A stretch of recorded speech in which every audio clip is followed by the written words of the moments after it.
A verdade de cada um.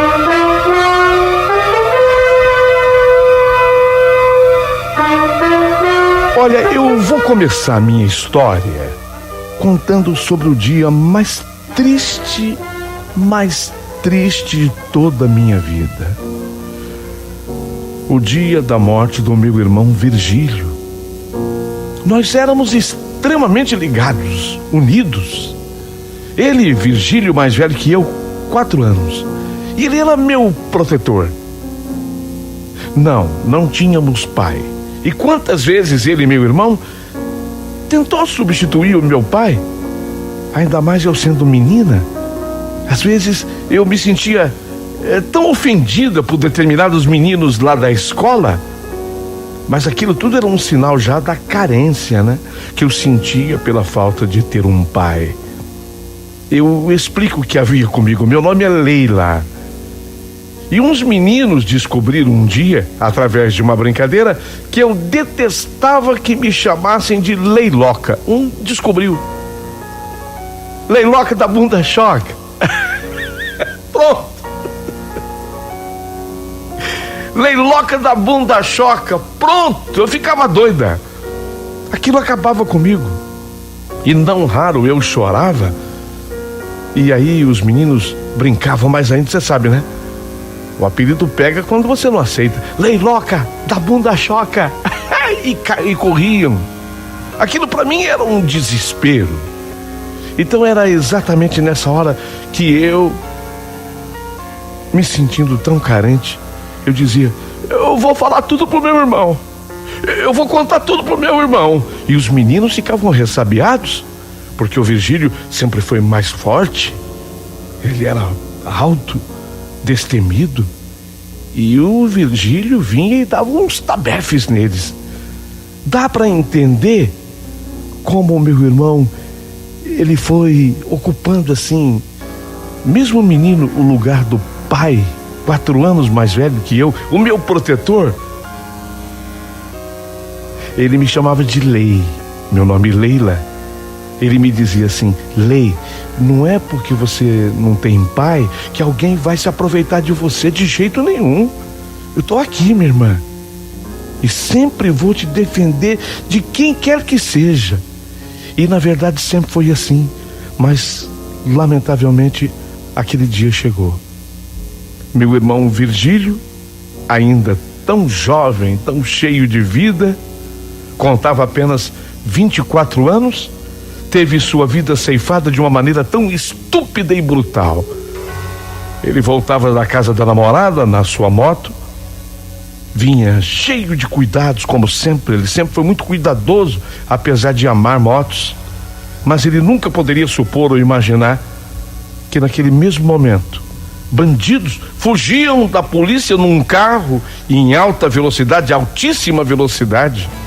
Dizem que quando os bandidos bateram na moto dele, estavam a mais de 140 por hora. Imaginem, 140 por hora. O bandido que estava ao volante perdeu o controle da direção e bateu com o carro contra a traseira da moto do Virgílio. Olha, meu irmão foi atirado, diz que a mais de 30 metros do local da batida. E quando o corpo dele se estatelou no chão, já não tinha mais vida. Já estava sem vida. Quando eu e mamãe recebemos a notícia, nós desmaiamos as duas na hora. Porque ninguém no mundo está preparado para receber esse tipo de notícia. E é exatamente sobre esse dia triste que eu quero falar. Porque esse dia tem grande significado na minha vida. Por favor, para tudo que você está fazendo nesse instante, presta atenção, que eu preciso falar para você sobre esse dia. Eu já estava no velório do meu irmão quando eu notei aquela conversa. Era justamente aquela que preferia estar 1000 vezes no lugar do meu irmão. Falo da minha mãe, que no dia da partida do meu irmão também morreu um pouco. E desde então, há todos os dias uma tristeza infinda em seu olhar. Ainda que eu tente alegrá-la, ela até sorri, mas logo ela volta a ficar com o semblante fechado novamente. Pois que ela sabe, nada nesse mundo pode trazer de volta seu filho tão amado, o Virgílio. Na verdade, não restou em mamãe apenas a dor da grande saudade, mas especialmente lamenta minha mãe jamais ter apresentado para o meu irmão aquele que era o nosso pai. Mamãe dizia para quem quisesse ouvir que isso ela levará consigo para o caixão. Mas eu, nesse instante, quero falar sobre a conversa que no velório eu percebi que acontecia entre mamãe e a minha tia Elza. Eu notei que a conversa se desenrolava. Eu via mamãe em desespero, e nem era para menos. Mas ela se mostrava mais aflita, conversando com a minha tia Elza. Eu me aproximei mais e escutava quando a tia Elza respondia: Geralda, é lógico, você tem que avisar. Você tem que avisar. Se ele não quiser vir, tudo bem. Mas pelo menos você faz o seu papel, que é comunicá-lo. Você tem que avisar sim, Geralda. Mamãe, nestas horas, saía de perto da tia Elza, mas eu lia em seus lábios que ela respondia: você tem razão, Elza. Elza, tia Elza, é a irmã dela. Você tem razão, Elza. Lógico, eu não sou boba. Apesar de estar tão chocada e sofrida com tudo que estava acontecendo com o meu irmão estava morto num caixão, eu deduzia que se tratava, a conversa da mamãe com a tia Elza se tratava do nosso pai. E era justamente a pessoa sobre a qual mamãe nunca nos falava absolutamente nada. Ela tinha tanta mágoa do meu pai, mas tanta mágoa, tanto ressentimento.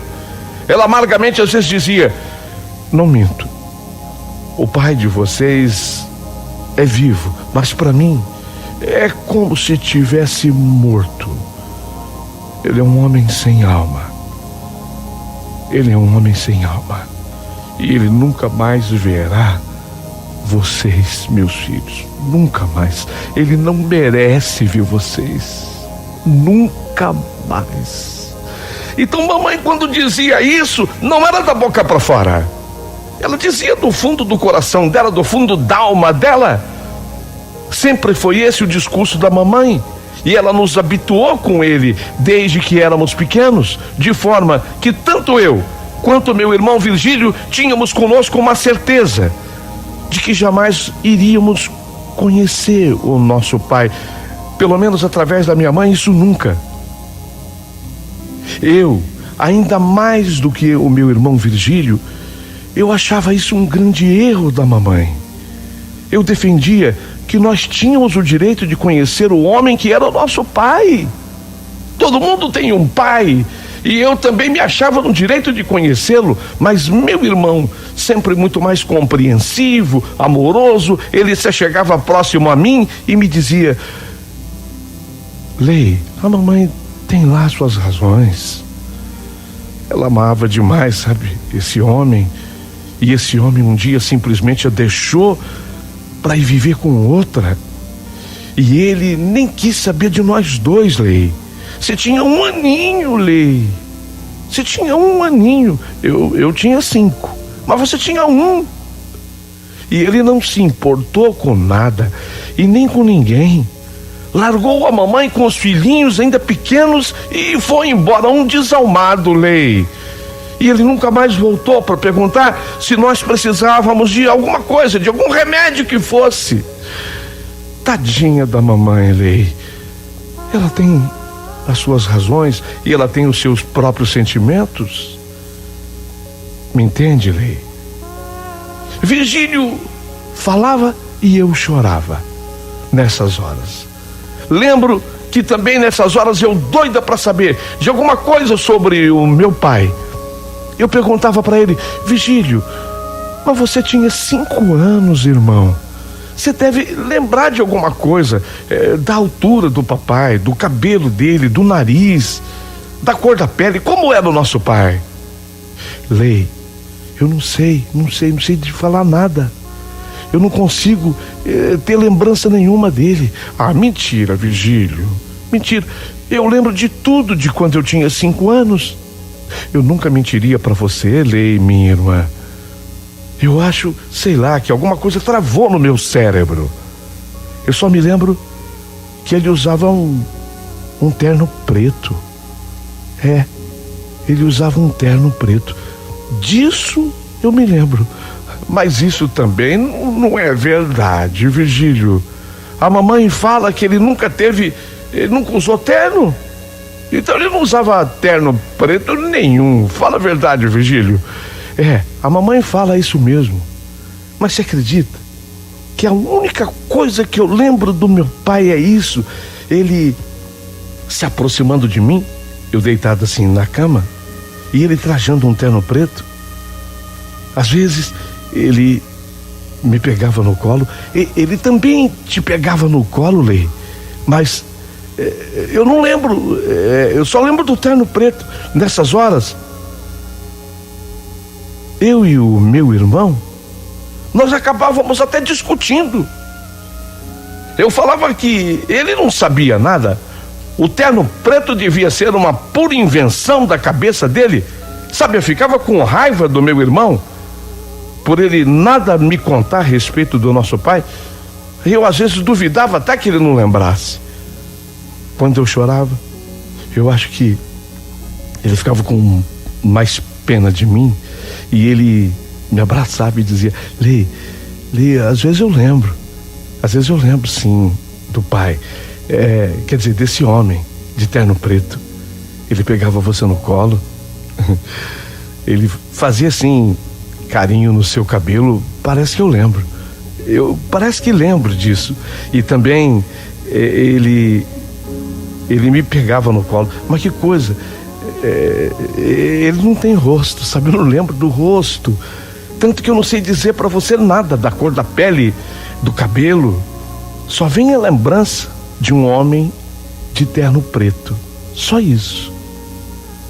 O homem de terno preto era muito pouco para descrever um pai. Ora, um pai é muito mais do que isso, mas era tudo o que tínhamos. Mas, voltando para o dia mais triste da minha vida, o dia da morte do meu irmão, mamãe estava muito abalada com a perda do Virgílio, o filho, meu irmão amado. E ainda tendo que tomar aquela atitude, avisar ou não avisar o nosso pai. Então eu que observava tudo de perto, achei que eu deveria ajudá-la. Então, num dos momentos em que minha mãe se aproximou lá da minha tia Elza, que eu tinha certeza absoluta de que tratariam sobre o assunto, eu me aproximei também. Sabe quando você chega junto? Eu cheguei junto e falei: mãe, mãe, eu sei o que a senhora está conversando com a tia e quer saber a minha opinião, mãe. Avisa sim. Tudo bem, ele pode até não prestar, mãe. A senhora pode não desejar reencontrá-lo, mas um filho dele morreu, mãe. E ele tem o direito de ficar sabendo, ao menos. Aí, se ele quiser vir, tudo bem. Se ele não vier, o problema passa a ser somente dele. Entendeu, mãe? A senhora me entendeu? Naquela hora, inclusive, eu sabia que eu podia contar com o apoio da tia Elza. E a mamãe, diante da minha fala, mas a força da tia Elza acabou se convencendo. Resolveu comunicar o meu pai sobre a morte do meu irmão. E aí ela foi até a casa da tia Elza. Era a tia Elza que guardava 7 chaves, o segredo, o endereço do meu pai, que nós nem sonhávamos existir esse endereço. A tia Elza tinha isso guardado. E um telegrama foi passado. Um telegrama urgente foi passado. Quando a minha mãe voltou pro velório com a tia Elza, e ela disse que ela havia passado o telegrama, que o nosso pai tinha sido comunicado, eu senti algo estranho no meu coração. Eu não sei, eu senti alguma coisa estranha no meu coração. Nesse momento eu quero pedir perdão ao meu irmão Virgílio, porque eu comecei a tremer quando a minha mãe disse isso. E sinceramente falando, eu agi daquela forma pensando muito mais em mim e não no meu irmão Virgílio, que estava morto ali. Meu irmão naquele caixão, para mim era só uma desculpa, mas no fundo eu é que queria saber quem era o nosso pai. Vocês estão me entendendo? Vocês estão me entendendo? O meu irmão naquele caixão era só uma desculpa. No fundo, quem queria saber sobre o nosso pai era eu. Senti-me mal, porque de alguma forma, e pela primeira vez na minha vida, eu estava usando o meu irmão, usando o Virgílio, e usava o meu irmão no momento em que jamais poderia eu fazê-lo. Quando o meu irmão não podia se defender, uma vez que ele estava morto num caixão. O que me aconteceu foi algo estranho, mas tão estranho, porque eu era um poço de tristeza pela perda do meu amado irmão, mas de repente eu esquecia da morte do meu irmão e começava a querer me alegrar, pensando: meu Deus, eu vou conhecer o meu pai. Hoje eu vou conhecer o meu pai. Meu Deus, eu vou conhecer o meu pai. Ele vai chegar a qualquer momento. Eu vou poder abraçá-lo. Eu vou chamá-lo de quê? Lógico, eu só vou poder chamá-lo de meu pai. É o que ele é, meu pai. Eu terei que chamá-lo assim, de meu pai. Meu Deus, meu pai pode chegar a qualquer momento. Ele deve ter recebido o telegrama enviado por mamãe umas 5 horas da tarde. Foi aquele telegrama que se fazia com um caráter de urgência. Mais ou menos umas 5 da tarde ele deve ter recebido o telegrama. O enterro do meu irmão seria no dia seguinte, às 9 horas da manhã. Nesse período, ele deveria chegar. A minha tia Elza, ela se aproxima de mim e fala: Lei, chegou o dia, né? Você vai conhecer o seu pai. Pelos meus cálculos, ele deve chegar de madrugada. É, tia. E por que de madrugada? Não, ele mora numa cidade que fica a umas 5 horas de carro daqui. Eu tô calculando. Sei lá, até que se prepare e saia. Ele vai chegar aqui de madrugadinha, meio da madrugada. Tia, eu tô nervosa. Ai, eu tô tão nervosa, tia. Calma, filha. Eu acho que você vai gostar dele.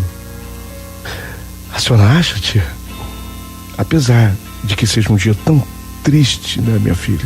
Verdade, tia. Verdade.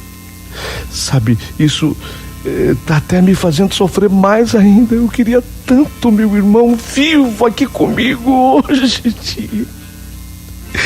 Eu queria tanto meu irmão aqui comigo hoje. A senhora me entende? Entendo, filha, mas são os ditames da vida. Tenho certeza de que você não queria que fosse assim, mas eu entendi a minha tia. Era do jeito que a vida achou que deveria ser. Então eu comecei a contar os minutos, e depois eu fui somando minutos e contando as horas. Isso depois das 11 da noite se acentuou. A partir das 11 da noite se acentuou, era aquela expectativa. Meu pai poderia chegar a qualquer momento. A partir da meia-noite, então, quando deu meia-noite, eu fiz uma coisa terrível. Eu abandonei a sala do velório onde estava o caixão do meu irmão e eu fui para a parte externa do velório para ver o movimento. Que diga-se, depois da meia-noite o movimento caiu bastante. Lá de vez em quando chegava um carro, de vez em quando, e eu tinha certeza que quando aquele carro estava chegando, eu via faróis, ouvia o motor, o barulho do motor, os faróis, eu sentia, era meu pai, era ele que estava chegando. Eu ficava de pé, eu ajeitava o blazer que eu estava usando devido ao frio da madrugada, eu ajeitava o cabelo e eu começava a tremer. Eu não sabia se de frio, de emoção, até que a pessoa descia do carro, entrava no velório. E nada tinha a ver com ele, meu pai. Não era o meu pai, não era. Mas quando deu 3 horas da madrugada, 3 da madrugada, chegou aquele carro e aquele senhor, era ele e só podia ser ele. Incrível, do jeitinho que eu tinha imaginado. O senhor, ele desceu do carro e ele vinha acompanhado de uma mulher. Será que era a mulher dele? Sim, se deram as mãos, era um casal. E ele vinha, aquele senhor vinha na minha direção. E aí, ele se aproximando de mim e eu, nervosa, eu de pé, eu tremia. Ele perguntou: oi, você pode me informar onde é o velório do Virgílio? Era ele, só podia ser ele, era o meu pai, só podia ser. E eu respondi: do Virgílio é aqui, é nessa porta. Olha, eu sou a irmã dele. E eu esperei o abraço daquele senhor, as lágrimas daquele senhor, mas ele apenas apertou a minha mão e disse: meus pêsames. E eu pensei: só isso? Só isso? Foi quando tudo ficou explicado. Ele me disse que ele era o professor de robótica do Virgílio, o professor do meu irmão. Meu Deus, eu achava que o homem fosse meu pai. Fiquei mal, porque eu já estava tão triste pela morte do meu irmão, mas a partir daquele momento eu passei a viver a expectativa da chegada do nosso pai. E o meu pai não chegou de madrugada. Não chegou. O dia amanheceu e o nosso pai não aparecia. Mamãe, já tão sofrida com a perda do Virgílio, agora me parecia mais nervosa com a demora do homem que era nosso pai. A minha tia, Elza, também se mostrava aflita. Pior, o tempo foi passando, correndo, e agora o tempo voava, porque eu não queria nunca que chegasse às 9 horas da manhã, porque meu irmão às 9 seria sepultado. Eu queria que desse tempo do nosso pai chegar. E aí, o senhor responsável pelo velório pediu que fossem feitas as orações, começou a recolher as coroas de flores para ser colocada depois sobre a sepultura. Deu 9 horas, 9 da manhã, e o nosso pai não havia chegado. Eu nunca imaginei a minha mãe fazendo aquilo, e a minha mãe fez. Na minha frente ela pediu: por favor, dá um tempinho só, moço, um tempinho a mais. O pai dele tá chegando. Dá só um tempinho, por favor. É uma mãe É uma mãe que está com o coração muito ferido, pedindo para o senhor, por caridade. Por caridade, é uma mãe pedindo, dá só mais um tempinho. O pai dele está chegando. O homem responsável pelo velório parecia nervoso, olhava no relógio. Mais 15 minutos. Mais 20. Foi quando o homem falou, só mais 10, o máximo meia hora. Olha, tem caixão já esperando para ocupar a sala. Eu não posso. 9h30. O homem chegou em mamãe e comunicou, não dá para esperar mais. Não dá para esperar mais. E aquele é o pior momento, sem dúvida. A choradeira, as lástimas, a dor. Mas eu me desesperei. Não, moço, não. O senhor não pode enterrar o meu irmão. O meu pai está chegando. E como é que o meu pai vai ficar sem ver o filho amado pela última vez, moço? Se coloque no lugar do meu pai. Houve um silêncio. Até a minha mãe me olhou assustada, a minha tia também. Mas o homem do velório começou a fechar o caixão. Em seguida, parentes e amigos começaram a conduzir o féretro, o caixão, para a sepultura. E eu dava passos autômatos atrás daquela gente. Nem chorar eu conseguia. O caixão do meu irmão baixou a sepultura e eu ainda olhava ao redor para ver algum senhor correndo. Será meu pai? Ele vem. Cadê? Ele vem. Eu já não olhava mais para o caixão. Eu olhava ao redor. Abriram inclusive o caixão para última despedida. A última despedida, e eu não olhei. Eu não olhei para você, Virgílio. Abriram o caixão para que se despedissem de você pela última vez, e eu não olhei para você, Virgílio. Não olhei. Eu não olhei para você. Sabe por que eu não olhei para você, Virgílio? Porque eu olhava ao redor, atrás do nosso pai. Eu olhava ao redor atrás do nosso pé. Foi quando um coveiro correu à distância. E quando eu vi aquele movimento do homem correndo, eu gritei: é ele! Chegou, é meu pai! É ele! Fez silêncio. Houve silêncio total, até que alguém falou baixinho: é o coveiro, filha. É o coveiro. Não é o seu pai. Não é o seu pai. Meu pai não veio nem para ver o filho pela última vez. Eu não sabia o que era mais triste, se a morte do meu amado irmão ou essa desfeita. Eu não sabia o que doía mais, o que era mais triste. Sepultado meu irmão. Eu ainda saindo do cemitério, eu tinha a última esperança. Eu olhava para os lados. Eu queria enxergar um homem esbaforido, suado, sem poder respirar de tanto correr. Eu queria enxergar um homem careca que fosse, barrigudo que fosse, baixinho, com a roupa desgrenhada, suado, dizendo: cheguei atrasado, mas cheguei. No entanto, nada, absolutamente nada, ninguém.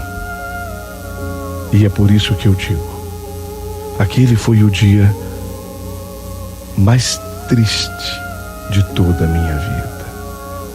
Mais triste. Em casa, a minha mãe apenas disse: filha, Eu sinto muito por você, mas a mim não surpreendeu, não. Ele nunca prestou. Ele nunca prestou. Como era triste. Sobrou tanta mágoa em mim, mas sobrou tanta mágoa em mim, que a partir daquele dia, eu não queria nem ouvir falar que eu tinha um pai. E eu dizia, não tenho pai. Ele morreu. Para mim está morto. Acho que pior que isso. Quem morre um dia existiu, não é mesmo? Quem morre, se supõe, um dia existiu. Ele não está morto coisa nenhuma, porque ele nem nunca existiu. Meu pai nunca existiu. Era mágoa. Eu não sei se alguém que está me ouvindo um dia passou por isso, mas não desejo a ninguém. Mas a vida é pródiga em novos acontecimentos. A paixão pelo Rafael foi uma nova motivação na minha vida. O amor pelo Rafael. E a contar daquela data, 4 anos depois, eu iria viver um dia tão diferente daquele dia de dor. Eu iria viver o dia mais feliz da minha vida. O meu casamento com o Rafa, o meu casamento com o Rafael. Um dia de uma realização de um sonho. Eu ia, afinal de contas, me casar com um homem que verdadeiramente eu amava e por ele eu era amada. O meu vestido ficou lindo. Alugaram um carro lindo para me levar até a igreja. Alugado. Um carro lindo. Foi a primeira vez que eu entrei numa Mercedes. Uma Mercedes. Foi a primeira vez eu entrei no banco traseiro da Mercedes. Ainda retocaram a minha maquiagem quando eu estava num carro assim, sabe? Eu me sentia... Bom, era o dia da noiva, né? É o dia em que qualquer noiva no mundo se sente uma rainha. O motorista, devidamente trajado, ligou a Mercedes e tocou para a porta da igreja. Meu coração disparava. Meu coração disparou. Tô pronta. Não quero nem atrasar muito, porque tem aquele negócio, né? Não, peraí, um atrasozinho é normal. A noiva tem que atrasar um pouquinho. Mas eu nem queria atrasar muito, de tão ansiosa que eu tava. Eu queria casar. Ainda mais com o Rafa. Quando o carro parou na frente da igreja, estacionou, e eu já me preparava assim, querendo entrar, veio uma prima, a Rô.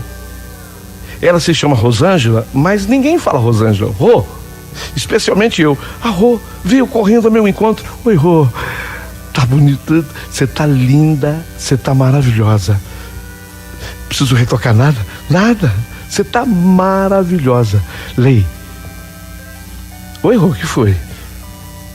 Ué, tá nervosa? Eu que vou casar, Rô. Lei do céu. Uau. Que foi? Lei, escuta. Tem um homem na porta da igreja, de terno preto, todo chique, gel no cabelo, assim, pronto para a cerimônia. E ele me procurou, disse que ele está aqui para entrar com você na igreja. Ele é seu pai. O quê? Tá falando que é seu pai, eu não conheço. Ele é seu pai, chique, gel no cabelo, um terno preto de corte impecável. Não sei se daqui, não, tá longe, não dá para você ver. Eu até posso pedir pro motorista se aproximar mais. Ele tá na porta da igreja. Diz que quer entrar com você na igreja. veio te fazer essa surpresa. O que você vai fazer? Lei? Ô Lei, eu tô falando com você. O que eu faço? Quer dizer, o que eu faço e o que você vai fazer?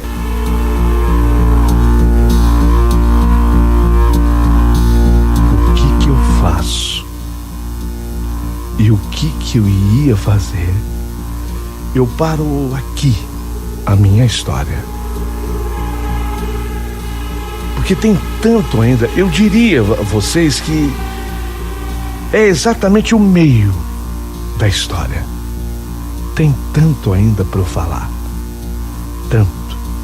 Mas eu pergunto, você está no meu lugar, você está dentro do carro, vestida de noiva, o casamento prestes a acontecer, você viveu tudo isso que eu já descrevi, todo esse passado. Aí você recebe essa informação. Pergunto, o que você faria? Mas isso tem que ser dito antes de você ouvir a segunda parte da história. Você entendeu? Isso tem que ser falado agora, antes que você ouça a segunda parte da história. Porque depois de ouvir, aí tudo bem, aí fica fácil. Mas eu quero que você responda agora, porque eu tinha que responder naquela hora. O que você falaria? Pergunto.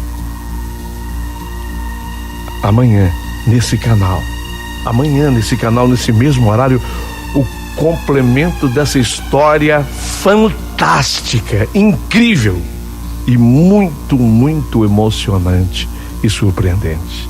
Não perca. E quero pedir a você, inscreva-se no canal. É tão importante. Quando você se inscreve no canal, o canal ganha força, pujança. E aí recebemos muito mais histórias. E eu posso contar muito mais histórias. Mas a partir de agora, se inscreva e manda o teu comentário. No lugar da Lei. Leila é o nome dela, mas ela é carinhosamente chamada de Lei. No lugar da Lei, você faria o quê? Responda.